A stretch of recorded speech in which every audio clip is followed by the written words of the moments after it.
DYSP, PSI, deputy collector, RFO, IAS, IPS કોને બનવાની ઈચ્છા નથી થતી? તો શ્રેષ્ઠ પરિણામ આપતી એકમાત્ર એવી સંસ્થા જેમણે છેલ્લા 5 વર્ષમાં 1000 થી પણ વધારે ઓફિસર્સ આપ્યા છે. તો ચાલો મળીએ આપણે પ્રાદેશિક ફાઉન્ડેશનના મેન્ટરને, ઉત્સવ સર.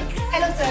આપણા ગાંધીનગર અને અમદાવાદના સ્ટુડન્ટ્સને ક્વેશ્ચન્સ હશે, તો મારે તમને એ પૂછવું છે કે પ્રાજસ્વ ફાઉન્ડેશન બીજી બધી ફાઉન્ડેશન કરતાં કેવી રીતે ડિફરન્ટ છે? બીજી બધી સંસ્થાઓમાં વિદ્યાર્થી આપે છે પણ તેમને પરિણામ મળતું નથી, જે આપણી સૌથી વધારે મોટી વિશેષતા છે. અને મારો બીજો સવાલ એ છે કે પ્રાજસ્વ ફાઉન્ડેશનનું મિશન અને વિઝન શું હશે? વિઝન એ જ છે કે સૌથી સારી સર્વિસ આપવામાં આવે, વિદ્યાર્થીઓના પ્રશ્નો છે એને ઉકેલવામાં આવે, અને અમારું મિશન છે કે દરેક અમારે ત્યાં આવતું વિદ્યાર્થી એ સરકારમાં અધિકારી તરીકે જોડાઈ શકે. સંસ્થાના વિદ્યાર્થીઓ માટે અહીંયા પર્સનલ મેન્ટરશિપ પ્રોગ્રામ પણ છે. જો તમને પરીક્ષાને લઈને ચિંતા હોય, યાદ ન રહેતું હોય, કોઈ પણ વિષયમાં ડાઉટ હોય, એમસીક્યુ સોલ્વ કરવામાં સમસ્યા હોય, વાંચવાની પદ્ધતિ શું છે, એવી બધી જ સમસ્યાઓનું સમાધાન અહીંયા તમને મળી જશે. તો તમારા સપનાઓને પૂર્ણ કરવા માટે પ્રાજસ્વ ફાઉન્ડેશનની જરૂરથી મુલાકાત લો.